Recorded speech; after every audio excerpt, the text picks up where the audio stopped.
gurigan ayaan waxaa u samaynay nadiifin guud. Macaamiishana sharafta leh waxaan u sheeganaa in hadday u baahan yihiin roog loo nadiifiyo annaga ayaa diyaar u ah inaan u nadiifino, waayo kastamarkan waxaan iskugu darnay roog nadiifin iyo fadhi nadiifin.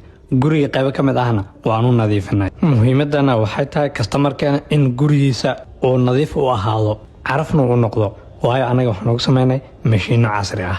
fadhiyada iyo roogaba iyo qolalka dhammaan rooga qolka kugu dhex yaalo waan ku carfinaynaa, waan ku nadiifinaynaa, mashiinkan ayaanu kugu nadiifinaynaa. rooga markii aan mashiinka ku nadiifino kadib ayaan waxaan samaynaynaa qalajin toos ah si uusan hadhow rooga isku bedelin. mashiin ayaanu ku qalajinaynaa. ugu dambeyn rooga sida aragtid biliciisa sidaan ayuu ku soo baxay. run ahaanta qolka rooga dhex yaalo biliciisa aad u dhalaalaysa sida aragtid, nadiif waay. jaranjarooyinka gurigana nadiif ayaan oga dhigin. waaw maasha allah, qaybtaan ila fiiriyay fadhigii waaye sidaana u qurxinay oo u nadiifinay. hadda waad isku hadlayn kartaa, waana ku fadhiisan kartaa. kambaniga Deegaanur waxay ku nadiifinaysaa meel walba, gurigaaga iyo goobtaada ganacsi. si degdeg ah noogu soo wac, waxaana naga soo wici kartaa lambarada profile-ka saaran.